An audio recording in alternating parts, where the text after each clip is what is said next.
পর্দার আড়ালে থাকা শরীফ মা ও বোনেরা, আমার সামনে থাকা আল্লাহর বান্দা নবীর উম্মতেরা, আজকের মাহফিলে আসতে পেরে খুশি না বেজার? খুশি হয়ে থাকলে উচ্চ আওয়াজে চিৎকার দিয়ে বলুন, রব্বানা লাকাল হামদ হামদান কাসীরান তাইয়িবান মুবারাকান ফীহি। আলহামদুলিল্লাহ, আল্লাহ সুবহানাহু ওয়া তাআলা মানব জাতির কল্যাণের জন্য আদম আলাইহিস সালাম থেকে শুরু করে হযরত মুহাম্মদ রাসূলুল্লাহ সাল্লাল্লাহু আলাইহি ওয়াসাল্লাম পর্যন্ত বিভিন্ন নবী এবং রাসূলদেরকে কাউকে বড় কিতাব, কাউকে ছোট কিতাব, এভাবে করে দিয়ে দিয়ে দ্বীনের পূর্ণতা সাধন করেছেন আমাদের নবী হযরত মুহাম্মদ রাসূলুল্লাহ সাল্লাল্লাহু আলাইহি ওয়াসাল্লামের মাধ্যমে। আমাদের নবীর উপরে আল্লাহ যেই কিতাব নাজিল করেছেন, ওই কিতাবের নাম কোরআন। কি নাম? নাম কি? কোরআন। জিজ্ঞেস করি, এতগুলো মানুষ আপনারা আছেন, কোরআন শব্দের অর্থ কি? আমরা অনেকেই মুসলমান কোরআন কোরআন করি। কোরআন মুদের জীবন বিধান, কোরআন মুদের সংবিধান। এখন যদি জিজ্ঞেস করি কোরআন শব্দের অর্থ কি, অনেকেই বলতে পারবেন না। কোরআন কি জিনিস বলতে পারবেন না। কোরআনের কোরআনিক ব্যাখ্যা, কোরআনের কোরআনিক অর্থ, কোরআন হলো ফুরকান। কোরআন কি? সত্য মিথ্যা, জান্নাত জাহান্নাম, জায়েজ নাজায়েজ, হক বেহক, ঠিক বেঠিক, এর মধ্যে যেই জিনিস পার্থক্য নির্ণয় করে তার নাম কোরআন। কোরআনের আরেকটা অর্থ হলো যে জিনিস পঠিত, যে জিনিস পড়া হয়, সবচেয়ে বেশি পড়া হবে, বেশি পড়া হয়েছে, বেশি পড়া হবে। আল্লাহ তাবারক ওয়া তাআলা কোরআনুল কারীমের মধ্যে 114টি সূরা নাজিল করেছেন। আয়াত কেউ বলে 6666, কেউ বলে 6036-35। তো এই সমস্ত আয়াতের মধ্যে আল্লাহ সুবহানাহু ওয়া তাআলা আপনার আমার নবীকে স্পেশালি 12টা আয়াত স্বয়ং আল্লাহ সুবহানাহু ওয়া তাআলা ডেকে নিয়ে স্বয়ং নিজে শিখায়েছেন। সুবহানাল্লাহ, আলহামদুলিল্লাহ, কিছুই বললেন না। পুরা কোরআনুল কারীম জিবরাইল আলাইহিস সালামের মাধ্যমে আমার নবীর নিকট পৌঁছানো হয়েছে। এই পুরা কোরআনুল কারীম থেকে আবার আলাদা করে 12টা আয়াত স্বয়ং আল্লাহ নবীকে আরশ মহল্লায় নিয়ে আবার নিজে সরাসরি শিখিয়েছেন। ইমাম শাফি রহমাতুল্লাহ আলাইহি বলেন, আদম আলাইহিস সালাম থেকে শুরু করে হযরত ঈসা আলাইহিস সালাম পর্যন্ত আল্লাহ যত আদেশ নিষেধ প্রেরণ করেছেন, সমস্ত আদেশ এবং নিষেধের সমষ্টি কোরআনুল কারীমের মাত্র 12টা আয়াতে আল্লাহ সম্পন্ন করে দিয়েছেন। কয়টা আয়াতে? তা আমি নিয়ত করেছি ওই 12টা আয়াত থেকে একটা আয়াতের উপরে, একটা আয়াতের 3 ভাগের 1 অংশ আজকে আলোচনা করব ইনশাআল্লাহ। কারণ আমার হাতে সময় নাই। অন রিকোয়েস্ট আমি এখানে হাজির হয়েছি শুধুমাত্র বন্ধু বান্ধবের মন রক্ষা করার জন্য। আমার আল্লাহ নবীকে তার দরবারে ডেকে নিছেন। কেউ কেউ বলে আল্লাহ নবীর সঙ্গে দেখা করেছেন স্বপ্ন যুগে। কি যুগে? বুখারী শরীফের মধ্যে আছে আল্লাহ নবীর সঙ্গে দেখা করেছেন স্বপ্নে, এবং আল্লাহ নবীকে 72টা নিদর্শন দেখায়েছেন। কি দেখায়েছেন? তো আমি কোরআন শরীফের তাফসীর পড়তে যাই, বাংলাদেশে মোটামুটি পড়া শেষ করার পর যখন আল আজহারের শেখ ডক্টর লুৎফি আব্দুর রহমান আল আজহারির কাছে তাফসীর পড়ি, তখন তিনি বলছেন, আবুল কাসেম, আমার নবী আল্লাহর সঙ্গে দেখা করেছেন সশরীরে না ঘুমন্ত অবস্থায়? কে জিজ্ঞেস করতেছে? আল আজহারের শেখ জিজ্ঞেস করতেছে। উস্তাদ ছাত্রদের জিগায়, কি সশরীরে না ঘুমন্ত অবস্থায়? আমি বলছি যে এন্টা উস্তাদ শেখ কবির, এন্টা গুল আনা ইসমা।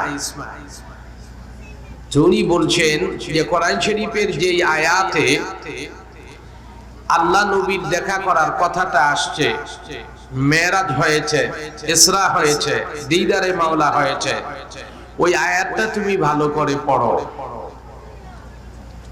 তো আমি আয়াতটা পড়লাম, বিসমিল্লাহির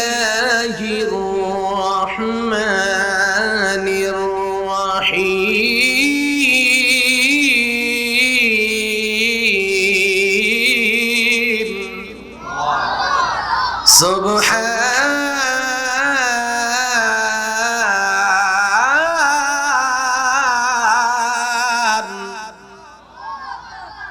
মরা মানুষের আল্লাহ আকবার কয় না।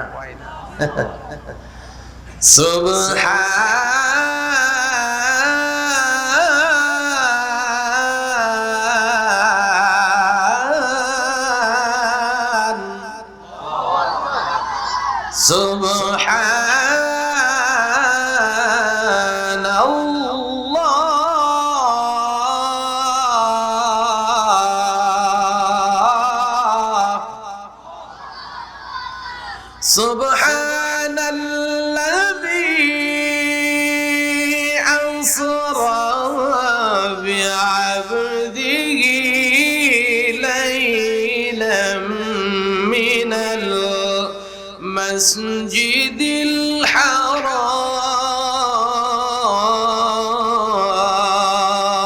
الحرام سبحان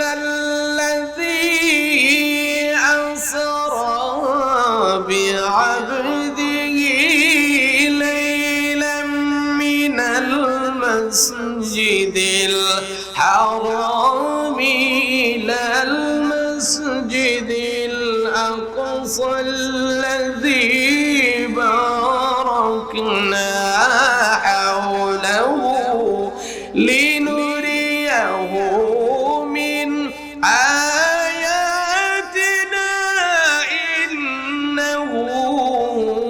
السميع البصير।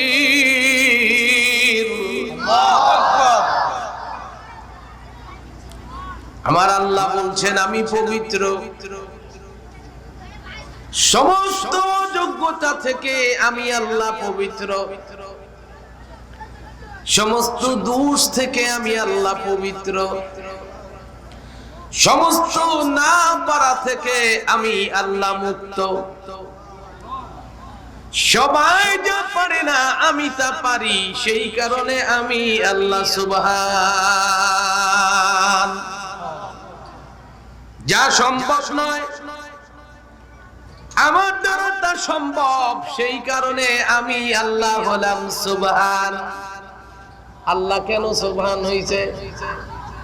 যা সবার দ্বারা সম্ভব নয় সেটা আল্লাহর দ্বারা সম্ভব।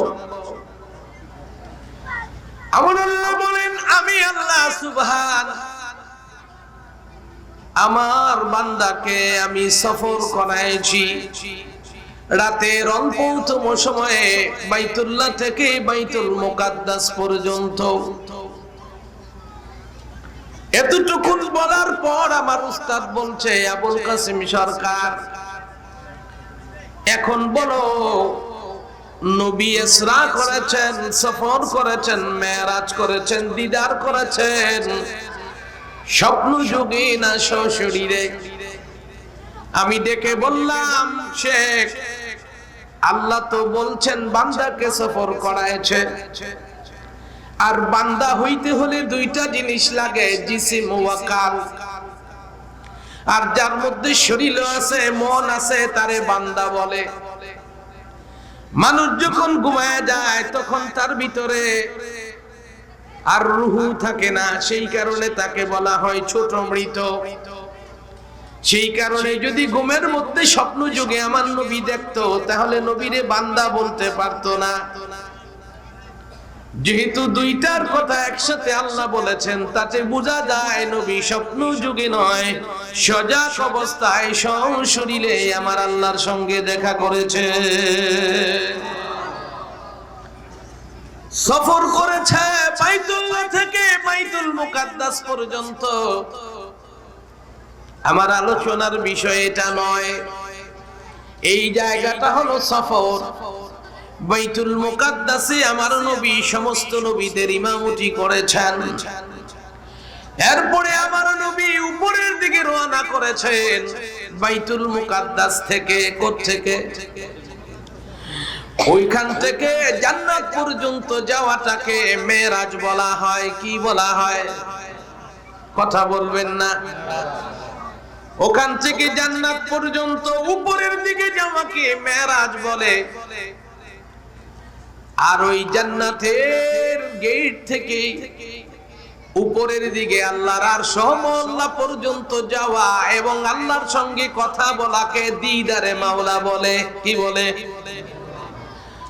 মুহাম্মাদুর রাসূলুল্লাহ দিদারে মাওলা اجلس محمد ومولا الله ومحمد سبي اتفاق يتناشر الله أكبر। আল্লাহু আকবার বলবেন না? আমার তো কথা বলতে ইচ্ছা করতেছে না। মরা মানুষ নিয়ে কি কথা বলবো? আল্লাহু আকবার বলি না। আল্লাহ এবং নবী সামনাসামনি বসলো। কথা হলো 12টা, চুক্তি হইল কয়টা? কয়টা? বাংলাদেশের ভেগে যাওয়া প্রধানমন্ত্রী, জননিন্দিত নেত্রী, জননিন্দিত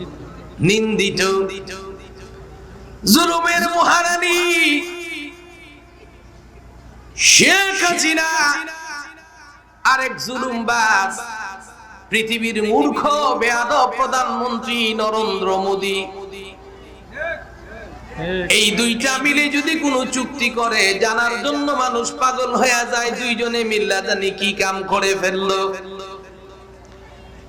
স্বয়ং আল্লাহ আর নবী মিলে চুক্তি করেছে 12টা। জিজ্ঞেস করি গরু খাওয়াইন না মুসলমানেরা, আপনারা জানেন কয়টা? কথা কইলা গরু খাওয়াইন না মুসলমান। আল্লাহ এবং নবীর মধ্যে কি চুক্তি হয়েছে তাও জানে না। আমি আজকে ওই আলোচনা শুরু করে দিয়ে যাব ইনশাআল্লাহ। যদি ওনারা আগামী বছর আমারে চায়, আমি আসবো, লম্বা সময় কথা বলবো, 12টা চুক্তি নিয়ে কথা বলবো। আজকে শুধু একটা চুক্তির 3 ভাগের 1 ভাগ বলতে হলে আবুল কাসেম সরকার কম করে দরকার হবে 3 ঘন্টা। কয় ঘন্টা? 3 ঘন্টা। মুহাম্মাদুর রাসূলুল্লাহ দিদারে মাওলা বল আল্লাহ সুবহান ইয়া মুহাম্মদ ইসমা ইসমা আনা রব আল্লাহু আকবার। ও মুহাম্মদ সাল্লাল্লাহু আলাইহি ওয়াসাল্লাম, শোনো, আমি আল্লাহ হলাম রব। আমি কি? রব। কথা বলেন। আমি আল্লাহ রব। সিদ্ধান্ত নিয়েছি আমি মানুষের সকল সৃষ্টির ব্যবস্থাপনা করব। সব খাবার দিব আমি, কাপড় দিব আমি, বাঁচায় রাখবো আমি, ছেলে দিব আমি, মেয়ে দিব আমি, সুখে রাখবো আমি, দুঃখেও নিক্ষেপ করব আমি, সব করব আমি। আর এই সিদ্ধান্ত নিতে যায় কোনো বান্দা বান্দির কাছ থেকে আমি আল্লাহ ভোট নেই নাই। কি নেই নাই? ওরা কোনো দাবি দাওয়াও করে নাই, কিন্তু আমি আল্লাহ সিদ্ধান্ত নিয়েছি ওয়া কাদা রাব্বুক, আমি তোমার রব, তোমাদের রব হইলাম। আমি নিজ দায়িত্বে তোমাদের খাওয়ানোর পরানোর বাঁচায় রাখার সুস্থ সবল রাখার অর্থবিত্ত দেওয়া না দেওয়ার সিদ্ধান্ত নিলাম। আমি সকলের রব হইলাম। জিজ্ঞেস করি আল্লাহ যদি সবকিছুর দায়িত্ব নেয় তাহলে আপনি আমি কি ওই আল্লাহরে মানবো না অন্য কারুরে মানবো? কথা বলেন। আল্লাহ রব, আল্লাহ করবে সব, মাঝখান দিয়া আমাদের উপরে নীতি চাপায় দিবেন মানুষেরা, এটা কি সম্ভব? আজকের দুনিয়ায় আল্লাহর দেওয়া আম খাই, আল্লাহর দেওয়া জাম খাই, আল্লাহর দেওয়া মাছ খাই, আল্লাহর দেওয়া জমিনে থাকি, হুকুম মানি মাউসুতিঙ্গের নয়তো কাল মার্সের নয়তো মার্শাল টিটুর, আর নয়তো বাংলাদেশি শেখ মুজিবর, নয়তো জিয়াউর রহমান, নয়তো খালেদা, নয়তো হাসিনা। বর্তমানে মানতে আছি সুদখোর ডক্টর মোহাম্মদ ইউনূস, ঠিক কিনা জোরে বলে? রব হলো আল্লাহ, সবকিছু মানে আল্লাহ, খায় আল্লাহর পরে আল্লাহর, কিন্তু কথা মানে অন্য। আমার আল্লাহ বলে না বান্দা বান্দিরা এরকমটা করিও না, আমি সিদ্ধান্ত নিয়েছি আমি তোমাদের রব। যদি তোমরা আমারে রব মানো, আমি আল্লাহ তোমাদের জন্য বরাদ্দ করে দিব আমার সমস্ত নেয়ামত। আমি রব, আমি কি? আমি কি? আমি রব। যদি আমারে রব মানো সব নেয়ামত তোমাদেরকে দিব, আর যদি আমারে রব না মানো নেয়ামতের স্যাম্পল থাকবে, নেয়ামত থাকবে না। মনোযোগ দেন, সন্তানাদি একটা নেয়ামত, নেয়ামত না? নেয়ামত না? কিন্তু যদি আল্লাহর হুকুম থাকে, নবীর সুন্নাত থাকে, আল্লাহর রব মাইনা সন্তান তৈরি হয়, সন্তানকে মানুষ করেন, ওই শয়তান ওই সন্তান আপনারে আব্বা ডাকবে। যদি আল্লাহকে রব না মাইনা, আল্লাহর হুকুম না মাইনা, সুদ ঘুষ খাইয়া চুরি ডাকাতির পয়সা খাইয়া শক্তি কামাই কইরা সন্তান জন্ম দেন, ওই সন্তান আপনার জন্য হবে গজব। আপনার চোখের সামনে খাড়ায় কইব আমারে জায়গা জমি লিখে দাও, না লিখে দিলে তুমি কবরে যাও গা। আজরাইলে লাগতো না, ছেলে মেয়ে টুটনায় চাপ দিয়ে আজরাইলের হাতে উঠায় দিবে। কথা কন বাবা। আসিল নেয়ামত, হয়ে গেল কি গজব। অদুনিয়ার মুসলমান আল্লাহ বলে যদি আমাকে রব মানো আর আমাকেই সব মানো, তাহলে আমি আল্লাহ নেয়ামত দিয়ে তোমাদের ভরপুর করে দিব। তোমাদের জন্য আমি আল্লাহ খাবার রাখছি, খাবারের নাম শশা। খাবারের নাম কি? কথা কয় না? খাবারের নাম কি? শশা। আহারে আগের যুগের শশা, যখন আমার মায়েরা, আপনার মায়েরা, আপনাদের দাদিরা মাদ্রাসা থেকে আসলে খাইতে কি দিবে? আগের যুগে ডেকির মধ্যে চাউল বাইন্দা রান্না করতেই তো দেরি হয়ে যাইতো। আমার এই মুরব্বীরা সাক্ষী, আপনারা বলতে পারবেন না। ভাত হয় নাই, মা দুঃখিনী মাচাঙ্গের উপর থেকে একটা শশা টান দিয়ে নিজের আদর মাখা কাপড়ের আঁচলটা দিয়ে মুছে খাওয়ার জন্য দিত। ওই শশাগুলো যখন কামড় দিতাম মুখটা রসা দিয়া বইরা যাইত, কারণ তারাও আল্লাহরে মানতো। ওই যুগের মানুষেরা এত চালাক ছিল না, আল্লাহরে রব মানতো।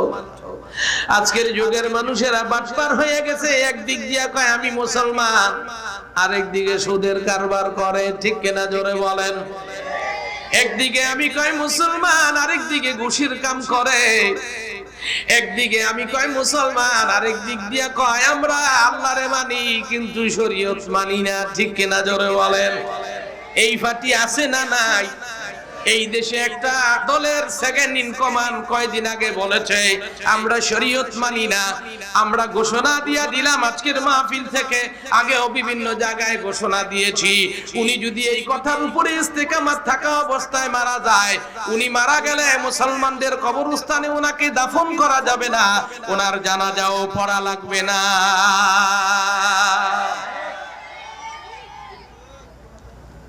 এ দুনিয়ার মুসলমান, আমার আল্লাহ বলে যদি করো আমার ইবাদত, আমারে রব মানো, আমি আল্লাহ বাড়ায়া দিব আমার নিয়ামত। আগে নিয়ামত ছিল, এটার নাম হইল ইলিশ মাছ। কি মাছ? কথা কয় না। নাম কি? নাম কি? এত বড় ইলিশ মাছ। দাদা ইলিশ মাছ আনছে এক হাতে কইরা, কোথায় কোথায়, আর তেল যেই টাঙ্কিটা দিয়ে আনছে, ওই টাঙ্কিটা আনছে কান্না আঙ্গুলের রশি দিয়া ঝুলাইয়া। দেখছেন কে কে? কথা কয় না। 100 টাকা তেল আনছে, এত বড় ইলিশ মাছ। দাদিরে নানিরে বলছে ইলিশ মাছ ঠিক মতো তেল দিয়া ভাজাই করো। আরে যেই তেল আনছে, ইলিশ মাছের গায়ে দিলে তেল খুঁজা পাওয়া যাইতো না, কিন্তু দাদিরে আবার টাইট দিয়া দিতে, সাবধান, আগামী সপ্তাহ আগে কইলাম বাজার নাই, এই তেল দিয়া পুরো এক সপ্তাহ চলা লাগবে। মাত্র 3 ফুটা তেল কড়াইয়ের মধ্যে ছাইরা, মাসুল ডালি দিয়ে গোসা দিয়া, কড়াইয়ের মধ্যে তেল দেখা যায় না, ওর উপরে ইলিশ মাছ ভাজা কইরা। হানকি বর্তমান প্লেটের 5 প্লেটের সমান বাপ দিয়া ছোট্ট একটা টুকরা দিছে। আমাদের মতো লোকেরা ওই ইলিশ মাছ ওই পাশে রইছে, খালি একটু হাত লাগাইয়া জিব্বায়, আর টেস্টের তেলায় পুরো হানকির ভাত খাওয়া কমপ্লিট। ফেটটা দেখছেন নি কি অবস্থা হইছে?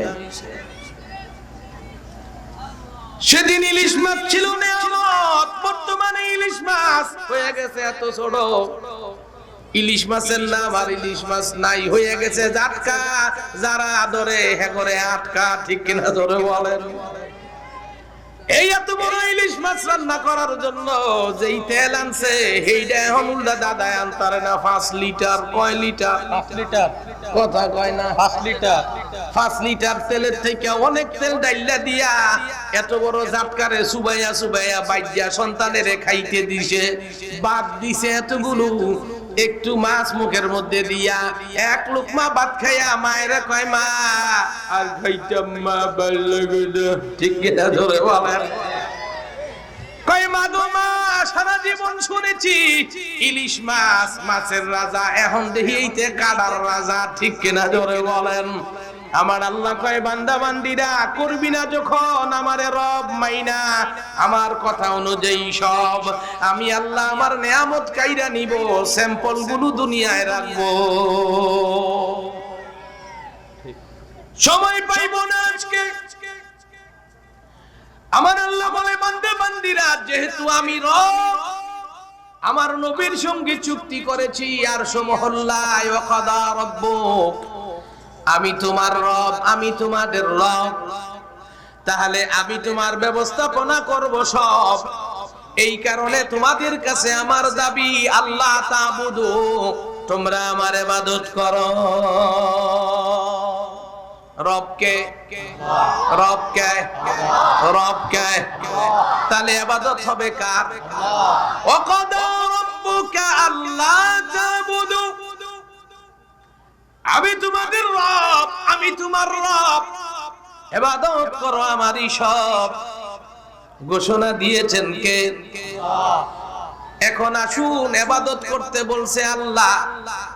ইবাদত কি জিনিস একটু ভালো করে জানি। কুমিল্লাবাসী আপনাদেরই জিজ্ঞাসা করি, ইবাদত কারে কয় বলেন তো দেখি? সব কবি নীরব, মুখের মধ্যে তালা পইরা গেছে। ইবাদত ইবাদত করে, ইবাদত কাকে বলে জানি না। যদি বলে ইবাদত কারে কয়, বলে ইবাদত হইল নামাজ, ইবাদত হইল রোজা, ইবাদত হইল হজ যাকাত। না, এগুলো ইবাদত না, এগুলো হলো ইবাদতের মাধ্যম। ইবাদত হলো আল্লাহর হুকুম, নবীর সুন্নাত মানা। ইবাদত মানে কি? কথা কন। আরে মিয়া কথা বলেন। ইবাদত হলো আল্লাহর হুকুম, নবীর সুন্নাত। আর আমার আল্লাহ বলছে এই ইবাদত করার জন্য তোমাদেরকে আমি তৈরি করেছি। ওয়া কাদা রাব্বুক আল্লা তা'বুদু, অন্য জায়গায় বলেন ওয়া মা খালাকতুল জিন্না ওয়াল ইনসা ইল্লা লিয়াবুদুন।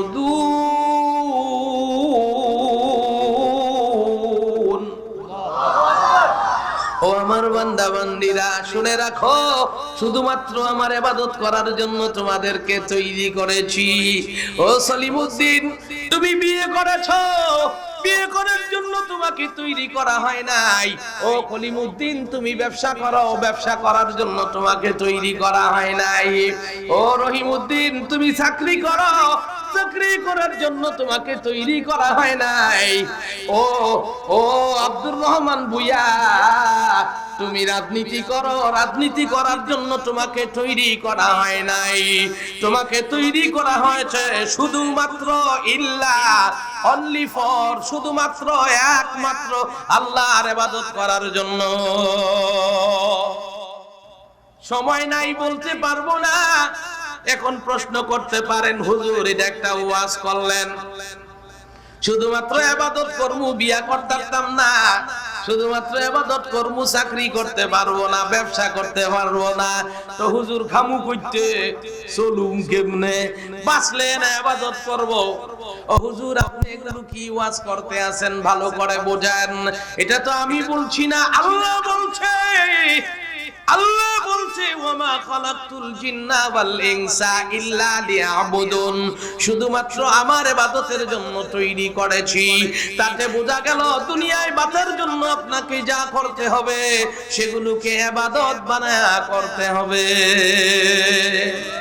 কথা বলেন বাবা, বিয়া করতে হবে ইবাদত বানায়া, কি বানায়া? চাকরি করতে হবে ইবাদত বানায়া, ব্যবসা করতে হবে ইবাদত বানাইয়া। তার মানে আপনার জীবনে, বান্দা বান্দির জীবনে যত কাজ আসবে ওই কাজগুলোর মধ্যে দেখতে হবে আল্লাহর কি হুকুম, নবীর কি সুন্নত। এই দুইটা অনুযায়ী বান্দা বান্দি যা করবে তা হবে ইবাদত। আর এই দুইটার বাইরে যায়া বান্দা বান্দি যা করবে সব হবে তাগুত। সব কাজের মধ্যে আল্লাহর হুকুম নবীর সুন্নত থাকলে বিনিময়ে জান্নাতে যাবে। আল্লাহর হুকুম নবীর সুন্নত বাদ দিয়া যা করবে ওগুলোর কারণে জাহান্নামে যাবে। ঠিকও কয় না, ব্যাঠিকও কয় না। সময় তো পাবো না আমি ব্যাখ্যা দিতে, খালি পেস লাগতাছে। পেস ছোটানোর আগে আমাকে এখান থেকে নেমে যাইতে হবে। এ দুনিয়ার মুসলমান, ভালো করে বোঝো, আমার আল্লাহ বলছে একমাত্র আমার ইবাদতের জন্য তৈরি করেছি, আর অন্য কোনো কাজের জন্য তৈরি করি নাই। তাতে বোঝা গেল আমাকে অনেক কাজই করতে হবে, কিন্তু কাজগুলোকে ইবাদত বানায়া করতে হবে। আমার বিয়ে হবে আল্লাহর হুকুম নবীর সুন্নত, আমার ব্যবসা হবে আল্লাহর হুকুম নবীর সুন্নত, আমার চাকরি হবে আল্লাহর হুকুম নবীর সুন্নত। দুনিয়ার সবচেয়ে উত্তম নীতির কাম, তার নাম হলো রাজনীতি। আমার রাজনীতি হবে আল্লাহর হুকুম আর নবীর সুন্নাত। কথা কোন বাবা? এখন যারা রাজনীতি করে ওরা বলে রাজনীতি হইল আমাদের নীতি। এই নীতি মসজিদে নাই। হুজুর আপনার এখানে অংশগ্রহণের সুযোগ নাই। হুজুর আপনি ইমামতি করেন, সকাল বিকাল হাদিয়া দিমু, মাঝে মধ্যে খাওয়ার পরে মিষ্টি খাওয়া সুন্নাত। হুজুর আপনারে মিষ্টি খাওয়াই আপনার ডায়াবেটিস বানাইলাম, কোনো অসুবিধা নাই হুজুর, কিন্তু নীতির বেলায় আপনি কথা বলবেন না, কারণ নীতি হইল বলবে কালমাস মাউসেতুন। অজনিয়ার মুসলমান বলবে বঙ্গবন্ধু নয়তো জিয়াউর রহমান, নয়তো খালেদা জিয়া, নয়তো হোসেন মোহাম্মদের এরশাদ, আর নয়তো জাতির কলঙ্ক। জাতির কলঙ্ক, লক্ষ লক্ষ লোককে যিনি গরিব বানায় দিয়ে এই দেশের টাকাগুলো নিয়ে ভেগে গেছে, এই দেশের কুলাঙ্গার শেখ হাসিনা, তিনি এই দেশের ব্যাংকগুলোকে খালি করে দিয়ে গেছে। একটা মানুষ অনেক কষ্ট করে 20,000 30,000 50,000 টাকা জমায়া রাখছে, আমার মেয়েটাকে বিয়ে দিব, ব্যাংকের মধ্যে টাকা রাখছে, সময় মতো উঠাবো। উনি যাওয়ার আগে টেলিফোন করে করে ওনার দলের লোকজনদেরকে ওই সমস্ত ব্যাংকে লোন দিতে বাধ্য করেছে। এখন উনিও গেছে, ওনার টাইম ছাড়াও গেছে, ব্যাংকগুলোর মধ্যে এখন টাকা নাই। বেড়ায় মাইয়ারে বিয়া দিব, ব্যাংকে গেলে কয় টাকা নাই। এই বেড়ার এখন মাইয়ার বিয়া বন্ধ হয়ে গেছে, উনি উন্নয়নের নামে সব লইয়া বাইকিয়া গেছে, ঠিক কিনা জোরে বলে। এই শেখ হাসিনা উনিও আপনারে নীতি দিবে, যার নিজের নীতি নাই। আর উনি ক্যাবিনেট তৈরি করেছে, একলা নীতি বানাবে না, নীতি বানানোর জন্য উনি খুঁজা খুঁজা 1 নাম্বার লোক বাইর করছে। এর মধ্যে একজন হইল আজ থেকে 20 বছর আগে বিয়া ছাড়া, যিনি শাহালির বাজারের মধ্যে মানুষের কম্বলের নিচে ঘুমাইতো। উনারে আনছে আপনার আমার জন্য নীতি বানানোর জন্য। উনি সুন্দর সুন্দর গান কয়, আর আলেম ওলামাদের টিটকারি করে, উনি গান কয়। আমার মাটির গাছে লাউ দইরাছে, লাউ যে বড় সোহাগী, লাউয়ের পিছে লাগছে বৈরাগী, ঠিক কিনা জোরে বলেন। উনি আসছে আপনাদের জন্য সংবিধান তৈরি করে দিবে। ওনাদের মতো চোর ছেচর বাতমার বদমাশ নাসনেওয়ালিদেরকে নিয়ে আসছে, তোমার জন্য সংবিধান বানায় দিবে, ওরা কথা বলবে। উনি গান কয়, বন্ধু যখন বউ লইয়া আমার বাড়ির সামনে দিয়া হাইটা যায়, আমার বুকটা ভাইটা যায়। আমি ওনার এলাকায় মাহফিল করতে গেছিলাম, উনি আমার কাছে সিডি ফাটাইছে, হুজুর মহিলা মানুষ দেখে আমি আইতে পারলাম না, একটু দোয়া কইরা দিয়েন, আমি সুযোগ পাইয়া কই দুইয়া দিয়া যামু। আমি বললাম, চিঠি পাঠায়েছেন আপনি, আপনি আসলে খুশি হইতাম। আপনি তো কি গান কইলেন, একটা লোক তার বউ লইয়া যায়, আপনার মুখ ফাড়ে কা, ঠিক কিনা জোরে বলেন।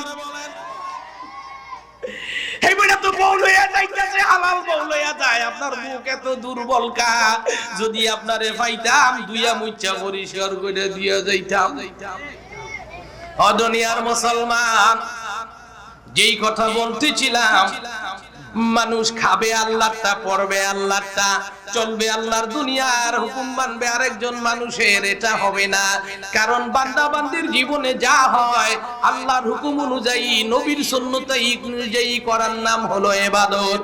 আর আপনাকে আমাকে আল্লাহ তৈরি করেছেন ইবাদত করার জন্য, ঠিক কিনা জোরে বলেন।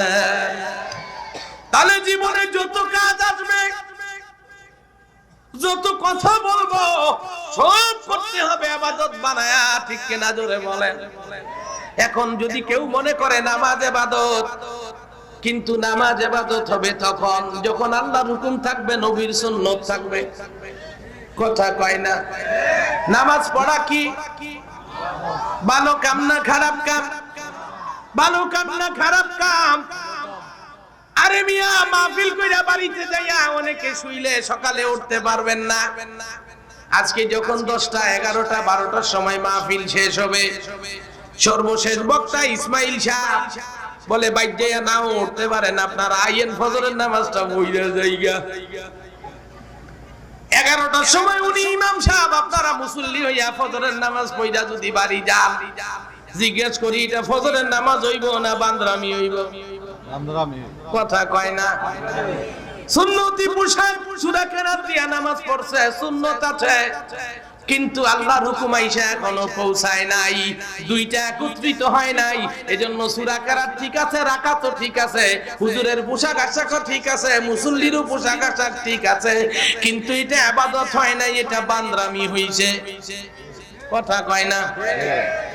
জিজ্ঞেস করি, ফজরের নামাজের সময় হইছে, ফজরের নামাজের আজান হইছে, নামাজ পড়ার জন্য গেছে আমার এই হুজুরে ইমাম সাহেব, এইবার ফজরের নামাজের ইমামতি করার জন্য গেছে সঠিক সময়ে ওযু টযু কইরা, কিন্তু উনি যেই কাপড় পরছে, একটা কাপড় এখান থেকে এই পর্যন্ত আছে, আরেকটা কাপড় পরছে নাভির নিচ থেকে হাঁটুর উপরে পর্যন্ত আছে।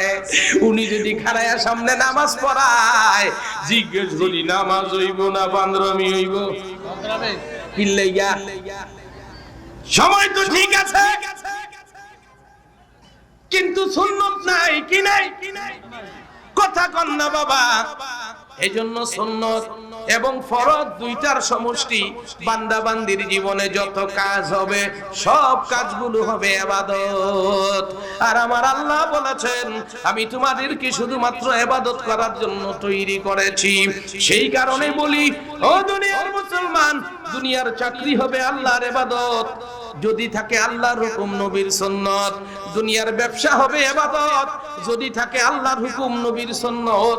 বিয়ে হবে আল্লাহর ইবাদত যদি থাকে আল্লাহর হুকুম নবীর সুন্নত। রাজনীতি হবে আল্লাহর ইবাদত যদি এর মধ্যে থাকে আল্লাহর হুকুম আর নবীর সুন্নত। এখন একটা কঠিন কথা আমাকে বলতে হবে, শুনে রাখুন। যেই কথা বলার জন্য আমি জেল খেটেছি 1 মাস 4 দিন, আজকে এই ময়দানে আবার সেই কথাটা বলতে হয়। এ দুনিয়ার মুসলমান, রাজনীতি হবে আল্লাহর হুকুম এবং নবীর সুন্নত, তাহলে রাজনীতি হবে ইবাদত। এই দেশের শতকরা 95টা রাজনৈতিক দল রাজনীতির ক্ষেত্রে আল্লাহর হুকুম মানে না, নবীর সুন্নত মানে না। উপর দিয়া হেরাও কয় আমরা মুসলমান। এই ধরনের রাজনীতি করা হারাম। এই ধরনের রাজনীতি করবে যারা বিনা টিকিটে জাহান্নামে চলে যাবে তারা। ঠিকও কইল না বে ঠিকও কইল, ঠিকও কইল না বে ঠিকও। এ দুনিয়ার মুসলমান নারী নেতৃত্ব, এ দুনিয়ার মুসলমান নামাজের সময় মাগরিবের সময় যায়, দলীয় প্রধান বক্তৃতা দেয়, সবাই কান পাইতা শুনে। কথা কম মসজিদে নামাজ হইতাছে, ওই সময় মিছিল কইরা যাইতাছে আমার ভাই তোমার ভাই তুফান ভাই তুফান ভাই। আমার ভাইয়ের মার্কা কি? তলোয়ার তলোয়ার। কোবাইয়া বাপ দেখাইলাম। মসজিদে মুসল্লির নামাজ নষ্ট করে দেয়, নিজে নামাজ পড়ে না। তার মুসলমানিত্ব বলে ঠিক আছে। এই সমস্ত রাজনীতি হারাম, কোন মুসলমান করতে পারে না, ঠিক কিনা জোরে বলে। আর ওরা ক্ষমতায় যাবে, 85% মুসলমানদের জন্য তারা আইন তৈরি করবে, যেই আইনের মধ্যে তারা স্লোগান দিবে, আর্মি বানাইবে, নেভি বানাইবে, এয়ারফোর্স বানাবে। আর তারা ট্রেনিং করার সময় 1 নম্বরে মিথ্যা কথা বলবে, left right left right left right left right. এ দুনিয়ার মুসলমান, মুসলমান বলবে রাইট লেফট, ওরা কয় লেফট রাইট লেফট রাইট। কথা কয় না। মুসলমানের ডান আগে না বাম আগে? এই ডান আগে না বাম আগে? এই কথা বলার কারণে সেনাবাহিনীতে ছিলাম, সম্মানজনক পোস্টে ছিলাম, কমিশন অফিসার ছিলাম। ওইখান থেকে চাকরি মুবারক গেছে। মনে কইরেন না খালি মিষ্টি খাওয়া সুন্নত খেয়ে খেয়ে পেটটা বড় করছি, কিল খেয়েও হাত পা অনেক জায়গা বাড়ি খেয়ে বেহা করে লাইছি। আলহামদুলিল্লাহ।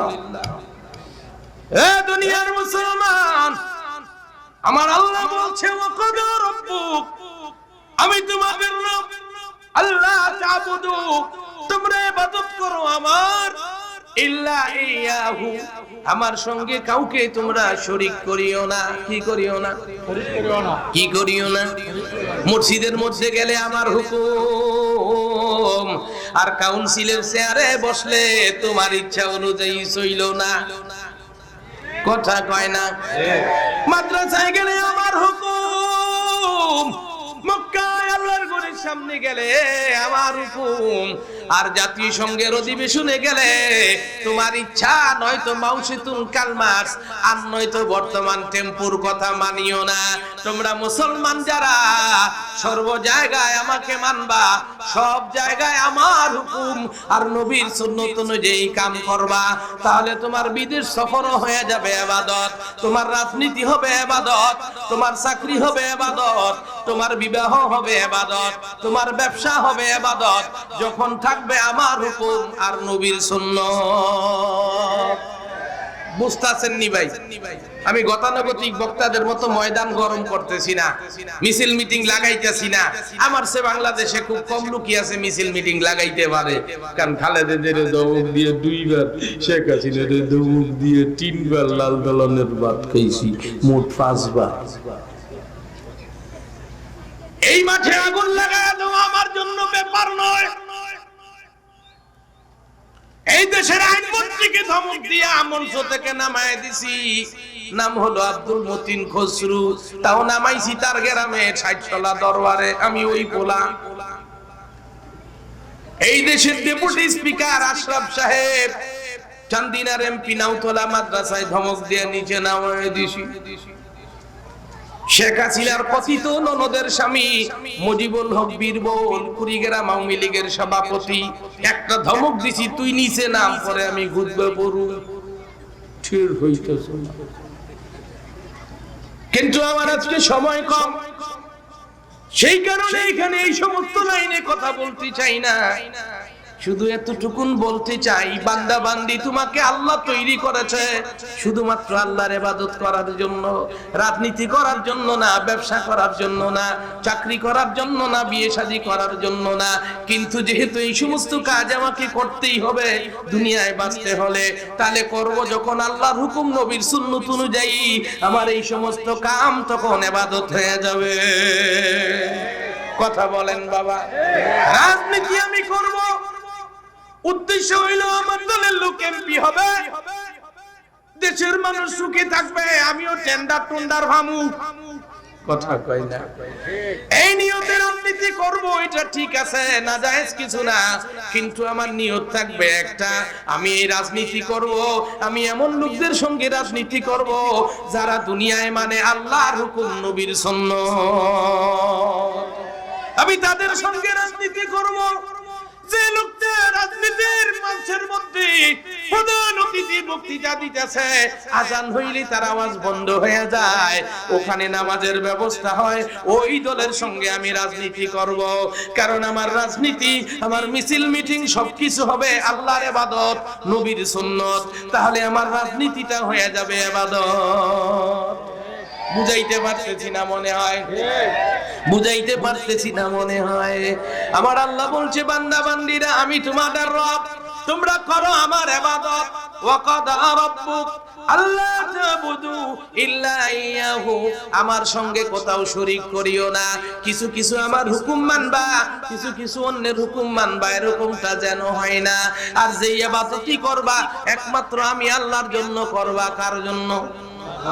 কথা কন। যত কাম করবা কার জন্য করবা? ছোট্ট একটা উদাহরণ দেই, মানুষ হজ করে কার জন্য? কথা কন।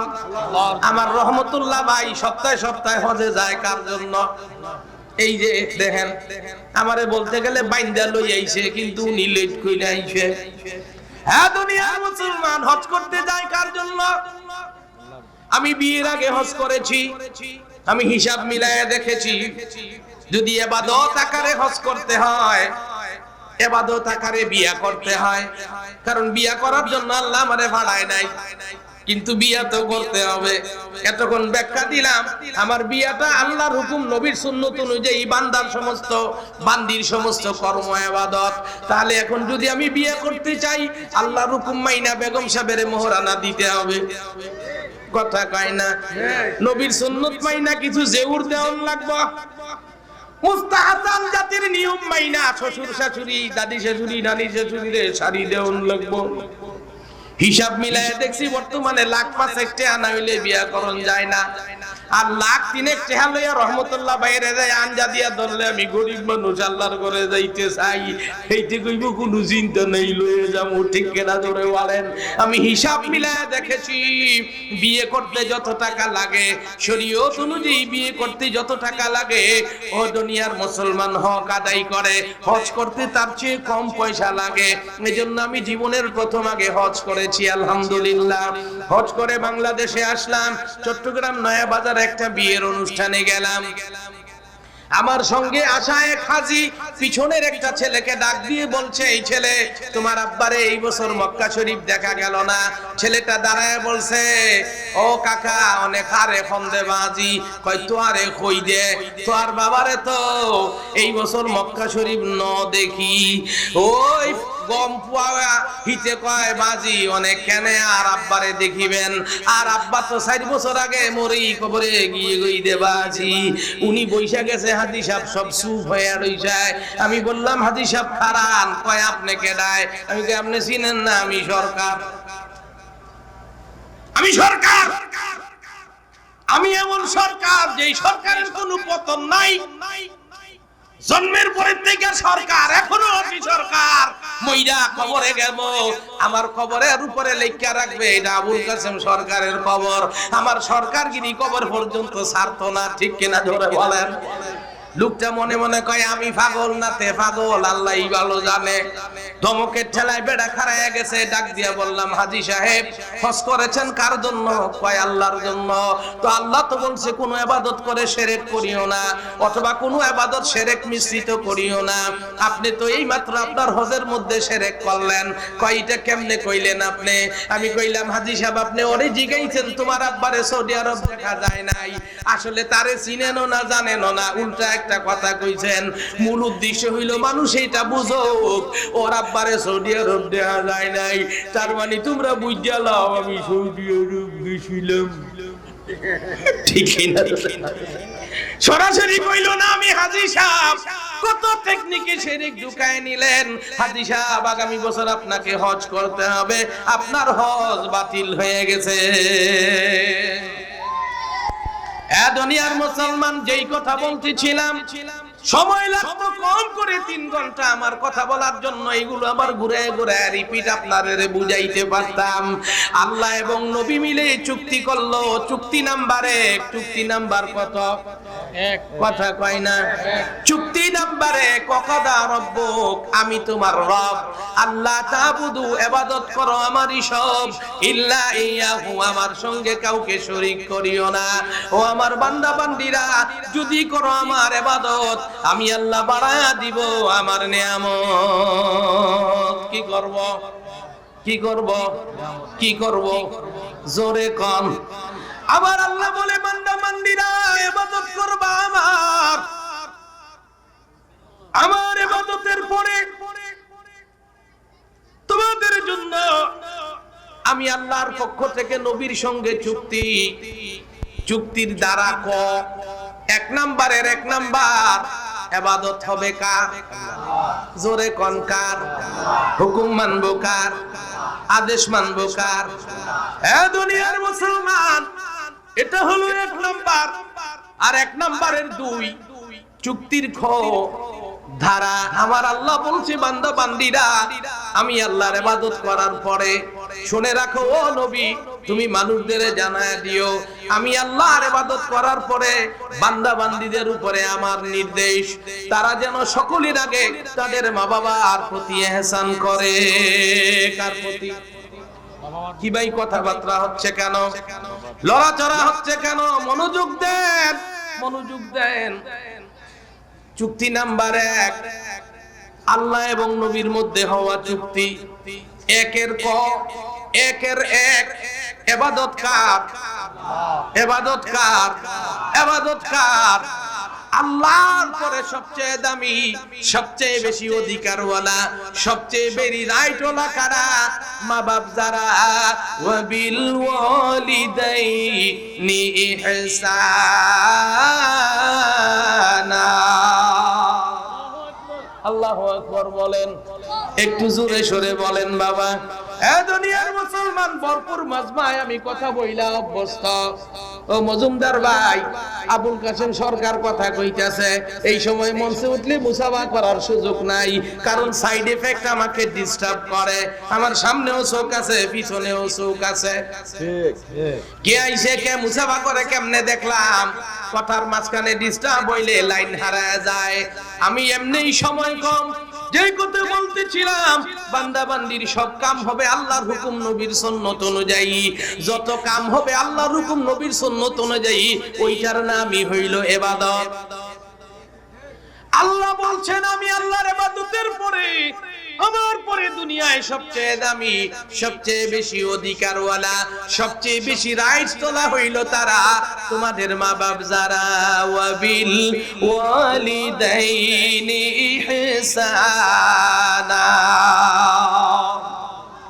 ওয়া ক্বাদা রাব্বুকা আল্লা তা'বুদু ইল্লা ইয়্যাহু ওয়া বিল ওয়ালিদাইনি ইহসানা।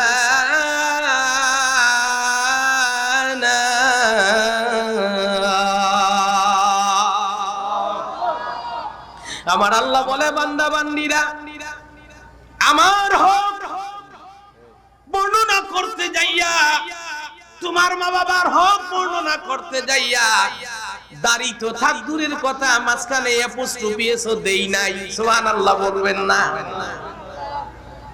আমার হক দাবি করতে যাইয়া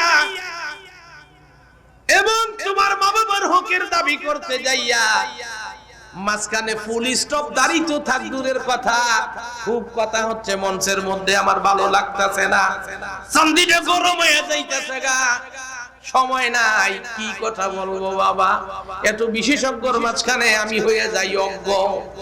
হ্যাঁ দুনিয়ার মুসলমান, যেই কথা বলতেছিলাম কথা সংক্ষিপ্ত সময়ের জন্য বুঝাইতে পারবো না।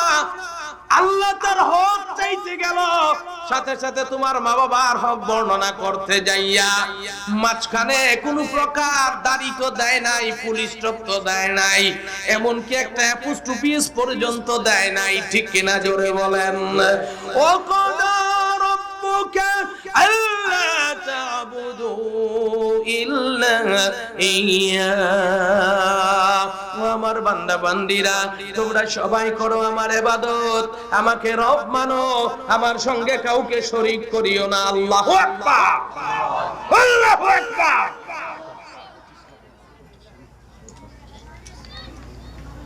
আমার ইবাদত করো, আমাকে রব মানো, আমার সঙ্গে কাউকে শরীক করিও না।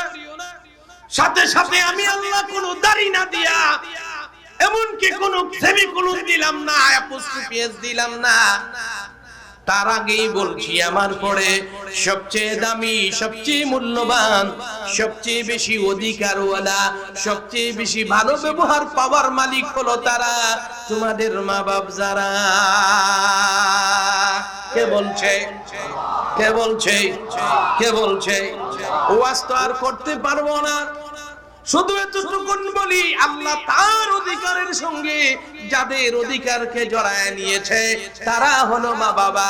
কিন্তু আজকের দুনিয়ায় সবচেয়ে বেশি বঞ্চিত যারা, মা বাবা হলো তারা। কথা কয় না? সবচেয়ে বঞ্চিত কারা? কারা? কারা? যারা সবচেয়ে বেশি দিয়েছে, সবচেয়ে বেশি কম পায় তারা। তোমার মা, তোমার মা তোমার জন্মের পরে তোমার একদিন এক ফোঁটা দুধ খাওয়াই নাই, তারপরে শুধু তোমাকে যে 10 মাস 10 দিন পেটের মধ্যে রেখেছে, সেই কারণে তোমার চামড়া দিয়ে তোমার মায়ের জুতা বানায় দিবা। ওই জুতা যদি ক্ষয় হয়ে যায়, অন্য জায়গার চামড়া কেটে আমার জুতা বানায় দিবা। আমার নবী বলছে তোমার জন্মের পরে এক ফোঁটা দুধও খাওয়াই নাই, তোমারে খাবারও দেয় নাই, শুধুমাত্র 10 মাস 10 দিন তোমারে যে পেট ভাড়া দিয়েছে, ওই ভাড়ার বিনিময়ে তুমি যদি কিয়ামত পর্যন্ত বাঁচো আর তোমার চামড়া দিয়ে যদি জুতা বানাইতে থাকো, তোমার মায়ের পেটের মধ্যে থাকা এক মুহূর্তের ভাড়া বান্দা তোমার আদায় হবে না।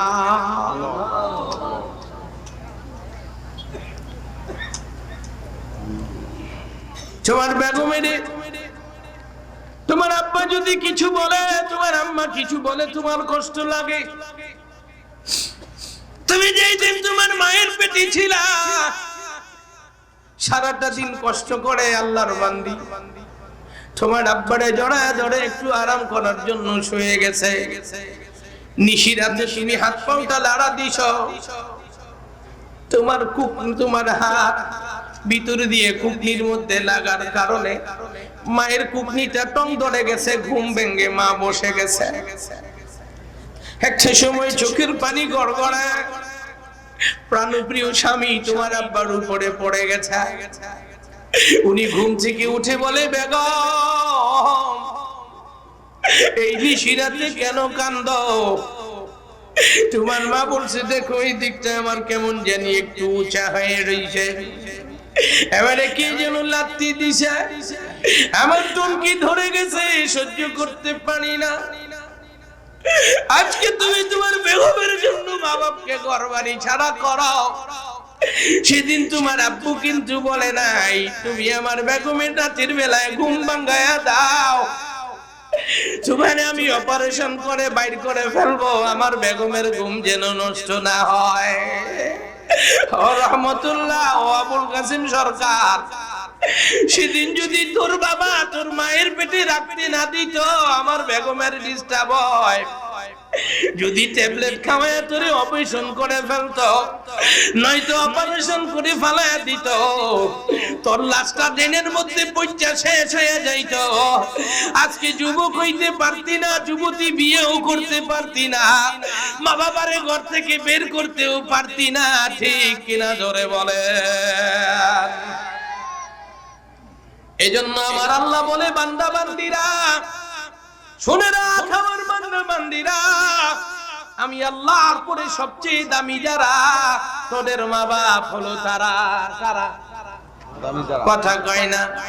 তোর পিসাব না, তোর রাজনৈতিক নেতা না, পুলিশ না, আর্মি না, তোর বেগম না, তোর সন্তান না, আমি আল্লাহর পরে সবচেয়ে দামি সবচেয়ে অধিকারওয়ালা তারা, তোদের মা বাপ যারা। কে বলছে? আপনারা কি আমার কথায় রাগ হইতেছে? আমি ইতিমধ্যে অন্য জায়গায় এই সময় মঞ্চে উঠে যাওয়ার কথা, ওখানে লোকজন অপেক্ষা করতেছে, শুধু অনুরোধে এখানে এসেছি। কথা শেষ আমার। আল্লাহ কোন দাড়ি কমা ছাড়া যাদের অধিকার বলছে তারা হলো মা বাপ। তারা কারা? আশ্চর্য হইল, সবচেয়ে বেশি দিল যারা, সবচেয়ে কম পাইলো তারা। কথা বলেন বাবা। আল্লাহ বলেছেন আমার পরে সবচেয়ে দামি মা বাবা। আমার দিকে সব লোক খেয়াল করেন, ফাইল ফুল্লারা বন্ধ রাখেন, বেশি কাম কইরেন না। এখন আমার খুব ডিস্টার্ব হইতাছে, আমার চান্দি গরম হইতাছে। আমি সরকার মানুষ, জনগণের কোনো কাম নাই, চুপ করে খালি শোনা দরকার। আল্লাহ বলছেন আমার পরে সবচেয়ে দামি। আর নবী কি বলছে? আমার 9 ঘন্টার ওয়াজ কি 1 ঘন্টায় করতে পারবো? তারপরেও চেষ্টা করতেছি। আমার নবী বলছে আনতা ওয়া মালুকা লিআবিকা। কি হুজুর? কথা বলেন। আনতা ওয়া মালুকা লিআবিকা। হে আমার বান্দা বান্দিরা শুনে রাখো, তুমি, তোমার সম্পদ, তোমার সন্তান, তোমার আব্বার। কার? কষ্ট করে তুমি কামাই করেছো, কোটি কোটি টাকা বাড়িঘর করেছো, কিন্তু মালিকানা হলো তোমার আব্বার। কষ্ট করে তুমি সন্তান জন্ম দিয়েছো, মালিকানা হলো তোমার আব্বার। মালিক যার, খরচ করার অধিকার আছে তার। কথা কন আছে না নাই? মালিক যার, খরচ করার অধিকার আছে তার। কি 9 ঘন্টার ওয়াজ কেমনে করে আমি 1 ঘন্টায় করব? শুধু এতটুকুন বলি, আনতা ওয়া মালুকা লিআবিকা। নবী বলেছে তুমি, তোমার মাল, তোমার সন্তান, তোমার মা বাবার, তোমার আব্বার, তোমার আম্মার টাকার অভাব হয়ে গেছে, যদি প্রয়োজন মনে করে 1 চোখ দিয়া চলে, আরেকটা চোখ কর্নিয়া বিক্রি করে ফেলবে, তুমি বাধা দিতে পারবা না। সংসারে অভাব আছে, তার মালের অর্ধেক অংশ বেচা তোমার লাগি একটা রাইখা একটা বেচা 10 লক্ষ টাকা আইনা ঘরের খরচ চালাইবে, তুমি চুপ করে থাইকা বলবা আব্বা আম্মা 1 ব্যাটারি বেচা লাইছেন, আরেক ব্যাটারি দিয়ে আমার চলে, আলহামদুলিল্লাহ। 2টা বেচা লাইলেও আমার কিছু করার ছিল না, কারণ এগুলোর মালিক হইলেন আপনারা। এর নাম হলো ইসলাম। কি ওয়াজ করব বাবা? 2টা কিডনি আছে, একটা কিডনি হইলে চলে। মা বাবার অভাব হয়েছে, অথবা আনন্দ ফুর্তি করতে চায়, তাদের চাহিদা পূরণ করার জন্য তোমার একটা কিডনি খুইলা বেচা ফেলবে, আরেকটা দিয়া তোমার চলতে থাকবে। তুমি বলতে পারবো না আব্বা আম্মু আমার কিডনি খুইলা বেচা লাইলেন, কারণ তুমি কেমনে বলবা? তোমার পুরো শরীরের মালিকই তো তুমি না, কিডনির মালিক হইবা কেমনে? তোমার লক্ষ টাকা ব্যাংকে আছে, তোমার মা বাপ ধমক দিয়া চেকটা নিয়া সমস্ত টাকা উঠাইয়া কক্সবাজারে যাইয়া ভালো ভালো মাছ খাইয়া ব্যয় করে দিয়া চইলা আসবে। তুমি বলতে পারবা না আমি সারা জীবন কষ্ট করে এই টাকা পয়সা কামাই করলাম, তুমি কেমন মা বাবা নিয়া খাইয়া ফেললা, এই কথা তুমি বলতে পারবা না। তুমি চাও তোমার সন্তানটা স্কুলে যাক, কলেজে যাক, তোমার আব্বা বলবে আমার পাটা ব্যথা করে, নাতিরে বয়ে বয়ে আমার পাটা তুই টিপ। তুমি বলতে পারবা না আব্বা ওর ক্লাসের সময় জায়গা, কারণ আনতা ওয়া মালুকা লিয়াবিকা, তুমিও তোমার মা বাবার, তোমার অর্থ তোমার মা বাবার, তোমার সন্তানও তোমার মা বাবার। কি ওয়াজ করুন কম দেখি, আজকের যুগের ওয়াজ তৈলা খালি লাফালাফি কিলাকিলি খালি সুলুগা আর ভাইরাল। একবার যদি এখন জেলে যাইতারে এই বক্তা আইলে প্যান্ডেলে তো জায়গা হয় না, আশেপাশের এদি ক্ষেতের দামও ঠিক থাকে না। আর এই বক্তা জেলে গেছে কিসের জন্য? প্রেসিডেন্টের বলছে সাতার প্রেসিডেন্ট, এই কথা করলি জেলে গেছে, এই কথার দ্বারা ইসলামের কোন উপকার হইছে? আলেম ওলামার প্রতি জাতির সম্মান বাড়ছে না কমছে? মোল্লা মৌলবি এত ডিসকোয়ালি, এরা প্রেসিডেন্টের কয় সাতার প্রেসিডেন্ট। আরে প্রেসিডেন্ট যত খারাপই হোক, কোন না কোন কারণে প্রেসিডেন্ট হয়ে গেছে, বলতে হবে মাননীয় প্রেসিডেন্ট আপনি সাতার লোকের মতো কাম করেন কেন? ঠিক কিনা বলেন? আপনি দামি মানুষ, আপনি সাতার লোকের মতো করেন কেন?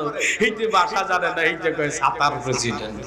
বঙ্গবন্ধু এই আমার ভাইয়ের লগে খারাইয়া খুঁজতাছে যদি কোনো কারণে আইয়ুব খানের পাইতা, কিলাইয়া তার নামও বুলাইতাম, তার বাপের নামও বুলাইলাম, দাদার নামও বুলাইলাম, কিন্তু বক্তৃতার সময় কইতাছে মহামান্য প্রেসিডেন্ট আইয়ুব খান সাহেবকে আমি বললাম, তিনি আমার কথা শুনলেন না। মনে মনে কয় আইয়ুব বে ফাইলে কিলাইয়া তোর দাঁতও ভালামু, দাঁতের নিচে কিছু থাকলে এটাও বাইর করে লাম, কিন্তু ভাষার ভদ্রতার কারণে মানুষের সামনে বলার সময় বলছে মাননীয় প্রেসিডেন্ট আইয়ুব খান। ঠিক কিনা জোরে বলেন? আমি কাউকে ছোট করতে যাইয়া আমার ব্যক্তিত্বকে তো ছোট করতে পারি না, আমার ভাষার সৌন্দর্যকে আমি নষ্ট করতে পারি না। ঠিক কিনা জোরে বলেন? এই সমস্ত করে জেল খাইতে আইলে কই বাইরে লেগে গেছে। আর আমরা দিনের পক্ষে কথা বলে, পঞ্চদশ সংশোধনীর বিরুদ্ধে কথা বলে, দ্রুত বিচারাইলে 3 মামলার আসামি হয়ে 1 মাস 4 দিন জেল খেটেছি, রানের নিচে কালো দাগ বানায় ফেলছি পিটায়া। পঞ্চদশ সংশোধনীর পরে আল্লামা দেলোয়ার হোসেন সাঈদীকে গ্রেফতার করার কারণে, কক্সবাজারে ওনার পক্ষ থেকে বক্তৃতা দেওয়ার কারণে বেঁধে নিয়ে চিংড়ি মাছের সঙ্গে গিয়ারের মধ্যে ফালায় রাখছে। হারা রাইতে চিংড়ি মাছে সুমাইয়া আমারে অস্থির বানায় লইছে, সকাল বেলায় হসপিটালে যাইতে হয়েছে। মতিউর রহমান নিজামী সাহেবের মতো লোকদেরকে যখন অ্যারেস্ট করা হয়েছে, জেলে দেওয়া হয়েছে, আমি সেদিন বলেছিলাম পঞ্চগড়ে শেখ হাসিনা জনগণ এই সমস্ত আলেমের উপরে জুলুম করার কারণে তোমার উপরে এত ক্ষেপে আছে, সাহস থাকলে একটাবার পুলিশ ছাড়া রাস্তায় আসো, জুতা দিয়া বাইরে তোমাকে জনগণ বাচ্চা বানায় ফেলবে। 2টা মন্ত্রণালয় তারা চালায়েছে, এদের বিরুদ্ধে তোমাদের এত কষ্ট, কিন্তু একটা দুর্নীতির মামলা দিতে পারো না। আর তোমার দলের একটা ওয়ার্ডের সাইন্সা নেতা, এটার ভিতরে কয়টা মামলা ইনু জানে না। ঠিক কিনা ধরে বলেন? নাম জীবনে 2টা লেখছে। এরকম কতবার ধরা খাইলাম, মাইর খাইলাম, বাইরে লইতে পারলাম না। আমাদের সময় মঞ্চ খালি দেখলে মনে হয় দিতেছে গালি। ওয়াজ করতে চাই না, শুধু এতটুকুন বলতে চাই, একটা আয়াতের 3 ভাগের 1 ভাগ, যে আয়াতের কথা বলতে আবুল কাসেম সরকারের 9 ঘন্টা লাগবে, 3 ভাগের 1 ভাগ বলেই আজকে চলে যাব। সেই কথাটা কি? ওয়াকাদা রাব্বুকা আল্লা তা'বুদু ইল্লা ইয়া, আমি আল্লাহ তোমাদের রব। কে রব? কে রব? কে রব? আল্লাহ তা'বুদু, ইবাদত করো তারই সব, ইল্লা ইয়াহু, তার সঙ্গে কাউকে শরীক করিও না। সঙ্গে সঙ্গে না থেমেই বলছি, ওয়া বিল ওয়ালিদাইনি ইহসানা, আমি আল্লাহর পরে সবচেয়ে দামি তোমাদের মা বাবা, সবচেয়ে বেশি অধিকারওয়ালা তোমাদের মা বাবা। আর নবী বলছে আনতা ওয়া মালুকা লিয়াবিকা, তুমি তোমার জান মাল তোমার সমস্ত সম্পদ তোমার মা বাবার, যেমনে খুশি তারা খরচ করবে, তোমার কিছুই বলার থাকবে না। আমি আল্লাহ এই নির্দেশ জারি করলাম, এই নির্দেশ জারি করলাম, আমার পরে সবচেয়ে দামি হইল মা বাপ। আর আমার নবী বলছে তোমাদের জানমাল সন্তানের মালিক হলো তোমাদের মা বাপ। তার মানে মা বাবার সামনে তোমাদের কোনো অধিকার নাই, তোমাদের কোনো উচ্চবাচ্য নাই, তোমাদের কোনো কথা নাই, এদের কোনো অন্যায় নাই। বলে হুজুর আমার মা বাপ তো ভুল করে, আমার বেগমের দেখতে পারে না হুজুর, অন্যায় ভাবে আমার বেগমের সঙ্গে দুর্ব্যবহার করে, এখন আমি কি করব? এখন বক্তব্য হলো তোমার মা বাবা অন্যায় করছে ঠিক, কিন্তু এই অন্যায়কে তুমি অন্যায় বলতে পারবা না, এদের বিচার আল্লাহ করবে। কিন্তু তোমার কাছ থেকে এরা অন্যায় মুক্ত, দোষ মুক্ত, এদেরকে আমার আল্লাহ ইন্ডিমিনিটি দিয়া দিয়েছে। সুবহানাল্লাহ বলেন। আমার কথা শেষ, আমি চলে যাব। দুইটা কথা বলবো, গরিব দিক তাকাইতেছি না, ওদিকে কিয়ামত হয়ে যাইতেছে কিনা আল্লাহই জানে। হে দুনিয়ার মুসলমান, দুইটা কথা বলবো, তারপরে নেমে যাব। বলবো কি বলবো না? এই আয়াতের তিন ভাগের অংশের মধ্যে কথা হইছে দুইটা। এক নাম্বার কথা হলো আমি রব। আমি কি রব? আমি কি রব? আমি কি রব?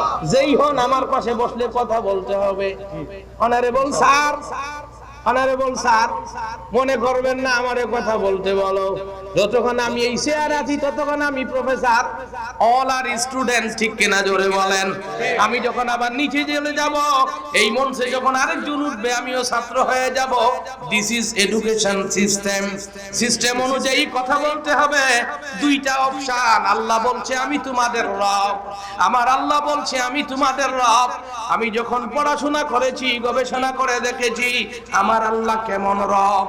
আমার আল্লাহ বলে বান্দা বান্দিরা, আমি খেলি রব হইয়া আমার নবীর সঙ্গে আর সব হল্লায় চুক্তি করে চুপ করে বসে থাকি নাই। তাকায়া দেখ আমি কেমন রব। তুই দুনিয়ায় যাওয়ার জন্য একটা ট্রেনে উঠছস, ওই ট্রেনের নাম হলো মায়ের পেট। কার পেট? মায়ের পেট। কার পেট? মায়ের পেট। কার পেট? মায়ের পেট। এই বান্দা, তুই যে দুনিয়ার দিকে মার্চ করেছস, তোর আব্বাও জানে না, তোর আম্মাও জানে না, কিন্তু আমি মালিক কিন্তু রবুবিয়াতের দায়িত্ব পালন করা শুরু করে দিয়েছি। তোর মায়ের যেই সমস্ত নাপাক রক্ত দিন বাইর হইয়া তোর মায়ের কষ্ট দিত, আমি আল্লাহ ওই জায়গা থেকে একটা পাইপ তোর নাভি দিয়া তোর পেটের ভিতরে ঢুকাইয়া দিয়েছি। এই ময়লা রক্তগুলোরে আয়রন, প্রোটিন, ক্যালসিয়াম, ভিটামিন, লৌহ বানাইয়া আমি তোর পেটের ভিতরে ঢুকাইয়া আমি আল্লাহ তিন অন্ধকারে তোরে কত সুন্দর করে বানাইলাম। তুই যখন বাবার সেকেমে থেকে মায়ের রেহেমে চলে গেলি, মা বাপ দুইজনে লজ্জার কারণে, ঘৃণার কারণে গোসল করতে গেল। আর অন্ধকারে আমি আল্লাহ রুবুবিয়তের দায়িত্ব পালন কইরা তোরে যখন দুনিয়ায় পাঠাইলাম, শুধু তোর মা বাপ না, সবাই তোরে এক নজর দেখার জন্য, তোরে চুমু খাওয়ার জন্য পাগল হয়ে গেল। ও আমার বান্দা বান্দিরা, আমি কেমন রব, আমি কেমন রব একবার কি চিন্তা করেছ? তুমি দুনিয়ায় যাইবা, তোমার মা জানে না, তোমার বাপ জানে না, আমি তোমার মায়ের মুখের মধ্যে তোমার জন্য খাবার পাঠায় দিছি, এমন খাবার পাঠাইছি তুমি অসুস্থতার কারণে যদি 2 দিন 3 দিন 5 দিন 1 মাসও না খাও, এই খাবার ফেলে দিতে হবে না, খাওয়ার আগে নতুন করে গরম করতে হবে না। আমি তোর কেমন রব, আমি তোর কেমন রব। তোর মা তুই যখন 6 মাসের, তোর নাতি নাতিরে ডাইকে কয় মা গো, নানি গো, দাদি গো, আমার মনে অসুখ হয়েছে, কি অসুখ, কই দেখো আমার এদিক দিয়ে পানির মতো কি যেন বাহির হয়। নতুন মা হওয়ার কারণে বুঝতে পারে না। দাদি নানি খুশি হয়ে কয় তুই কিছু মনে করিস না, তোর অসুখ হয় নাই, নারীর সবচেয়ে অহংকার, তোর মা হওয়ার সময় হয়ে গেছে। আমার আল্লাহ কয় বান্দা বান্দিরা, তোর মায়ের ওই খাদ্য গোডাউনের মধ্যে ছুরি দিয়া কুবায়া দেখ, এক ফোঁটা খাবার পাবি না, খালি রক্ত বাহির হবে। আর তুই যখন ঠোঁটটা লাগা টান দিবি, 32টা ক্যানেল দিয়ে আমি আল্লাহ তোর জন্য লৌহ, calcium, iron, protein, vitamin, mineral সব দিয়া আমি আল্লাহ তোরে বাঁচা রাখবো। আমি আল্লাহ তোর কে রব, জোরে কোন কে রব। ওই আল্লাহর জন্যই আমরা করব সব। কে কে রাজি আছো? দুইটা হাত উঠায়া চিৎকার দিয়া জোরে 3 বার বলো আল্লাহু আকবার। এরকম না, একটু কৃতজ্ঞতার সঙ্গে বলো আল্লাহ, আল্লাহ তুমি আমাদের রব, আমি তোমার জন্যই করব সব। কে কে রাজি আছো? জোরে জোরে আরো 2 বার চিৎকার দিয়ে বলো আল্লাহু আকবার।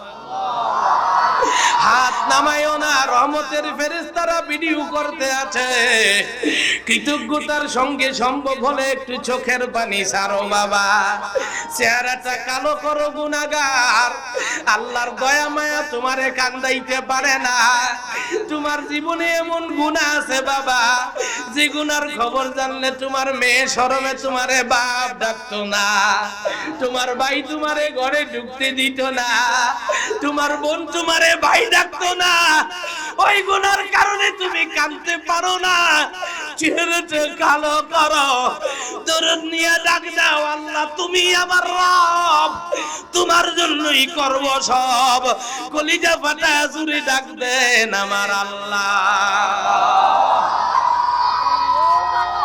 হাত নামায়া ফেলেন। 2 নাম্বার কথা আমার আলোচনার, আল্লাহর পরে সবচেয়ে দামি তারা আমাদের মা বাপ। যারা সবচেয়ে আগে অধিকার আল্লাহর পরে যার, তারা হলো মা বাবা। আজকে আমার এই সংক্ষিপ্ত আলোচনা থেকে শিক্ষা নিবেন, আজ থেকে আল্লাহর পরে মা বাবারে সামনে রাখবেন। আগে মা বাবারে খাওয়াবেন, পড়াবেন, আগে মা বাবার খেদমত করবেন, পরে নিজে খাবেন, অন্যদের খাওয়াবেন, তারপরে নিজে পরে খাবেন, ওদেরকে আগে খাওয়াবেন, পড়াবেন। রাজি আছেন কারা কারা আল্লাহর হুকুম মানবো, করবো আল্লাহর ইবাদত, সঙ্গে সঙ্গে মা বাবার খেদমত? আরেকটা বার 3টা হাত উঠায়া বলেন আল্লাহু আকবার। 2টা হাত উঠায়া বলেন আল্লাহু আকবার। এরকম না, মোহাব্বতে কোন আল্লাহু আকবার। গেইটে যারা দাঁড়ায় আছেন আপনারাও বলেন আল্লাহু আকবার।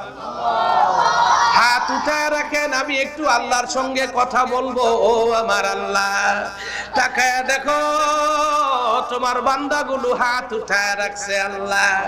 ও আল্লাহ, কোন মন্ত্রী, মিনিস্টার, এমপি, মন্ত্রী রে এরকম খালি হাত উঠায় যদি ডাকতো, তার ইজ্জতের কারণে কিলু না কিছু দিয়া বিদায় করতো আল্লাহ।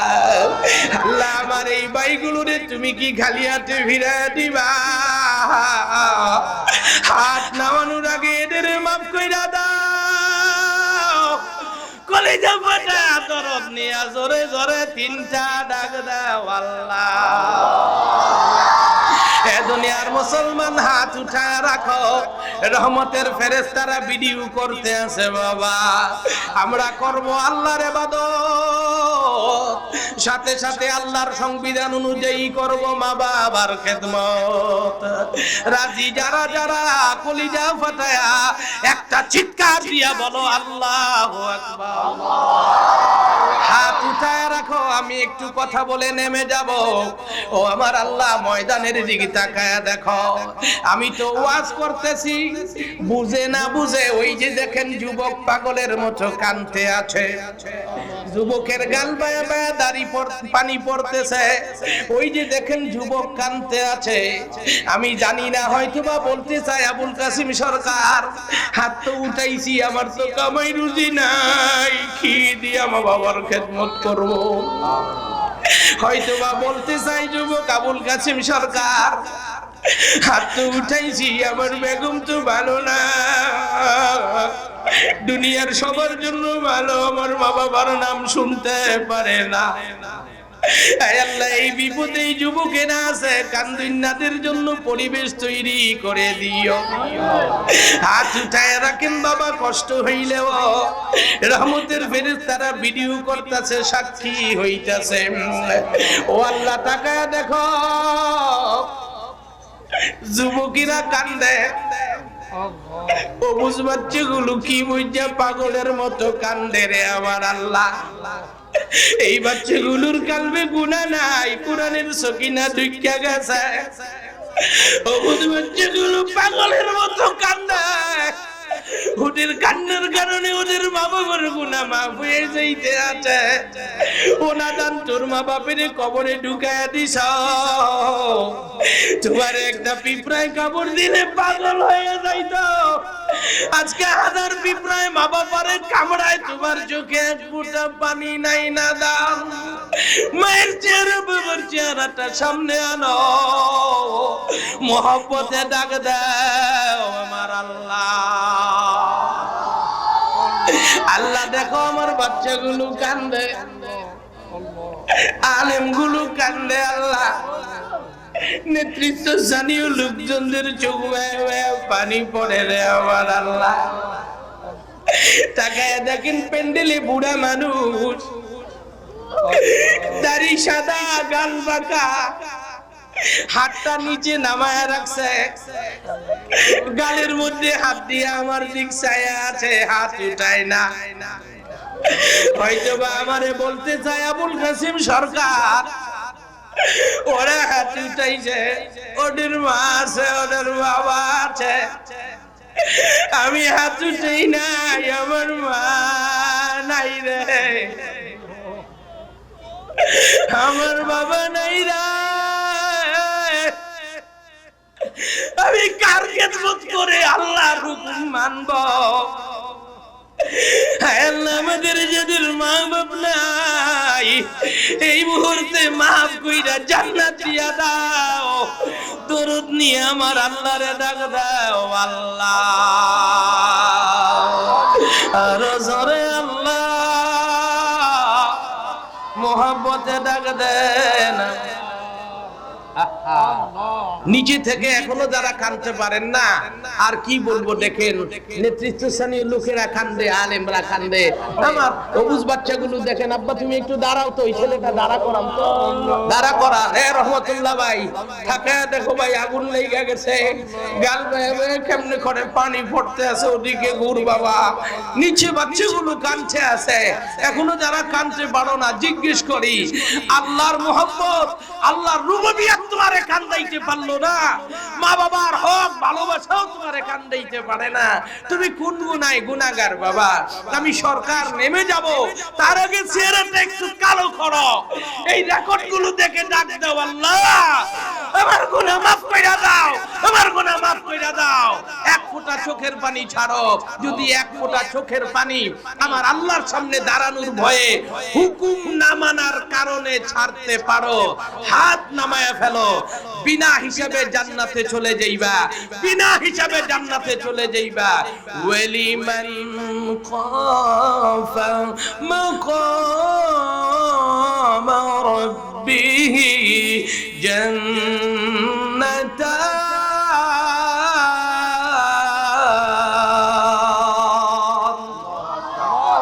আমার আল্লাহর সামনে খাড়ানোর যারা ভয় করবে, তাদের জন্য আল্লাহ জান্নাতের দুইটা গেট খুলে দিবে, যেই দুই গেটে কোনো হিসাব হবে না। কি হবে না?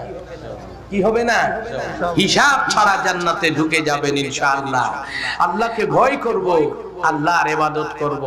সংক্ষেপে বলছি, আমি প্রায় 1.5 ঘন্টা সময় কথা বলেছি, আমার অন্য ব্যস্ততা থাকার পরেও আমি শুধু এতটুকুন বলছি, মুসলমানেরা আল্লাহর ইবাদত করব। আল্লাহর ইবাদত কি জিনিস ব্যাখ্যা দিতে সময় ওনারা আসে নাই। আল্লাহর ইবাদত কি জিনিস? নামাজ আল্লাহর ইবাদত না, রোজা আল্লাহর ইবাদত না, হজ আল্লাহর ইবাদত না, এগুলো ইবাদতের মাধ্যম। ইবাদত হলো বান্দা বান্দির যত কর্ম আল্লাহর হুকুম নবীর সুন্নাত অনুযায়ী আদায় করার নাম হলো ইবাদত। এই জন্য বান্দা বান্দির জীবনে যত কাজ আসবে সমস্ত কাজ হবে আল্লাহর হুকুম অনুযায়ী, নবীর সুন্নাত অনুযায়ী, তো সব কিছু হয়ে যাবে ইবাদত। ঠিক কিনা জোরে বলেন। আর 2 নাম্বার হলো আল্লাহর সঙ্গে সঙ্গে অধিকারের বর্ণনায় কোনো দাড়ি নাই। সবচেয়ে অগ্রাধিকার প্রাপ্ত অধিকার প্রাপ্ত হলো তারা মা বাপ যারা। কোরআন থেকে হাদিস থেকে এই 2টা জিনিস বোঝানোর জন্য চেষ্টা করেছি।